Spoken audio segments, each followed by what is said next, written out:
Satisfaction ನಾನು ಹೇಳ್ತಲ್ಲ. ಜಾಲಾಗದೀನಿ ಮಳೆ ಒಂದ್ ನಿರೀಕ್ಷೆ ನಂಬಿರ್ಲಿಲ್ಲ ಸರ್ ಸ್ಟಾರ್ಟಿಂಗ್, ಏನೋ ಎಲ್ಲ ಮಾಡ್ಬಿಟ್ಟಿನಿ ಸರ್ ಅಂದ್ರು. ಅಣ್ಣ ನಮ್ದು ಒಂದ್ ಮಾಡ್ರಿ ಅಂದೆ, ತರ್ರಿ ಸರ್ ಮಾಡೋಣ ಅಂತ.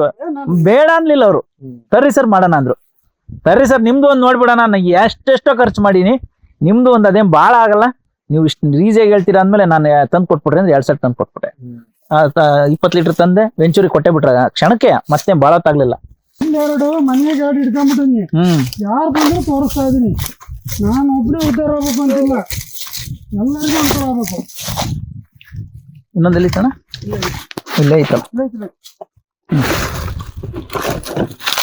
ಇವ್ರು 2 ಸೆಟ್ ಸಾಕು ಅಂದ್ರೆ ನಾನು 3 ಸೆಟ್ ಯೂಸ್ ಮಾಡಿದೀನಿ ಸರ್. ಹೌದು, ಮುಂಚೆ ಬಳಸಿದ್ದಕ್ಕೂ ನಮ್ಮ ಔಷಧಿ ಬಳಸಿದ್ದಕ್ಕೂ ವ್ಯತ್ಯಾಸ ಇದೆ. ನಾನು ಆರ್ಗ್ಯಾನಿಕ್ ಒಳಪಟ್ಟು ಈಗ 5-6 ವರ್ಷ ಆಯ್ತು.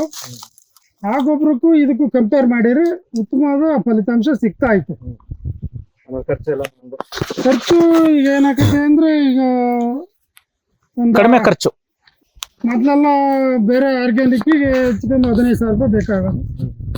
ರಿಸಲ್ಟ್ ಅವರು 3 ಇಯರ್ ಹಾಕಿದ್ಮೇಲೆ ರಿಸಲ್ಟ್ ಕೊಡೋದು ಅದು ಗೊಬ್ಬರ ಅಂತ ಹೇಳಿದ್ರು.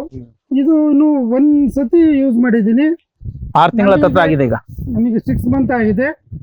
ಅಡಿಕೆ ಗಿಡ ರಿಕವರಿ ಆಗಿದ್ದಾವೆ, ಫಸ್ಟು ಚೆನ್ನಾಗಿ ಬರುತ್ತೆ ಅನ್ನೋ ನಿರೀಕ್ಷೆ ಆಗತ್ತೆ. ಇನ್ನೊಂದು 3 ಮಂತ್ಸ್ನಾಗೆ ರಿಸಲ್ಟ್ ಗೊತ್ತಾಗ್ಬಿಡುತ್ತೆ, ಪೂರಾ ರಿಸಲ್ಟ್ ಅದು ಗೊತ್ತಾಗೇ ಬಿಡುತ್ತೆ ಅಷ್ಟೇ ನಮಗೆ. ಈಗ ಸಾಯಿಲ್ ಸ್ಟಾರ್ ಮತ್ತೆ ನಿರ್ಮಾಣ ಸೂಪರ್ ಪ್ಲಸ್ ಅನ್ನ ಬಳಸಿದ್ರಿ, ನಿಮ್ ತೋಟ ಈಗ ನಿಮಗೆ ಯಾವ ತರ ಒಂದು ರಿಸಲ್ಟ್ ಕಾಣಿಸ್ತಾ ಇದೆ?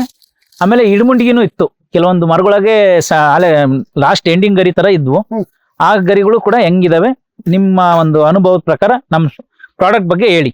ಇಡಮುಂಡಿ ರೋಗ ಆಲ್ಮೋಸ್ಟ್ ಆಲ್ ಒಂದು 50% ಇದ್ರೆ ಕ್ಯೂರ್ ಆಗತ್ತೆ. 80% ಮೇಲೆಲ್ಲ ಅಡಾಪ್ಟ್ ಆಗಿದ್ರೆ ಅದು ಬದುಕಕ್ಕೆ ಫೈನಲ್ ಸ್ಟೇಜ್ ಇಂದ ಬರಲ್ಲ, ಕಷ್ಟ. ಆಮೇಲೆ ಅಡಿಕೆ ಹಳ್ಳು ಚೆನ್ನಾಗೇ ಇಡುತ್ತವೆ. ಒಂಬಾಳೆನು ಉದ್ದ ಬರ್ತವೆ, ಉದ್ದ ಮಾತ್ರ ಭಾರಿ ಚೆನ್ನಾಗ್ ಬರ್ತವೆ. 1.5 ಅಡಿ ಲೆಕ್ಕಾಚಾರಕ್ಕೆ ಒಂಬಾಳೆ ಉದ್ದ ಬರ್ತವೆ. 4 ಒಂಬಾಳೆ ಅಂತೂ ಎಕ್ಸ್ಪೆಕ್ಟ್ ಮಾಡ್ಬೋದು.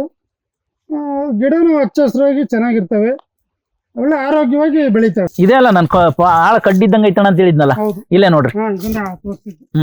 ಇದಾಗುತ್ತಣ, ದಪ್ಪ ಆಗುತ್ತೆ ಹಿಂಗ ಅಂದಾಗ ಕೈ ಹಿಗ್ಗುತ್ತೇನೆ ಅಂತ ಹೇಳಿದ್ದೆ, ಇದಾಗಿದೆ. ಇದು ಸರ್ ತೊಂಡೆ ಇಷ್ಟು ಇದ್ದಿದ್ದು, ಈಗ ಇಲ್ಲಿ ನೋಡ್ರಿ ರಿಂಕಲ್ ಬಂದಿದೆ, ಒಂಥರ ರಿಂಗ್ ತರ ಚೆನ್ನಾಗಿ ಬಂದಿದೆ. ಇದು ಕೂಡ ಒಂದು ಗುರ್ತು ನಮಗೆ ಆ ಔಷಧಿ ಕೊಡುವಾಗ. ತೊಂಡೆ ಹಾಕೋಣ, ತೊಂಡೆ ಮಾತ್ರ ಬಹಳ ಚೆನ್ನಾಗಾಗ್ತವೆ. ಸಸ್ ಗಿಡಗಳು ನಿಮ್ಗೆ ಹೊಟ್ಟೆ ಹಾಕೋ ಅಂತ ಹೇಳಿದ್ದೆ.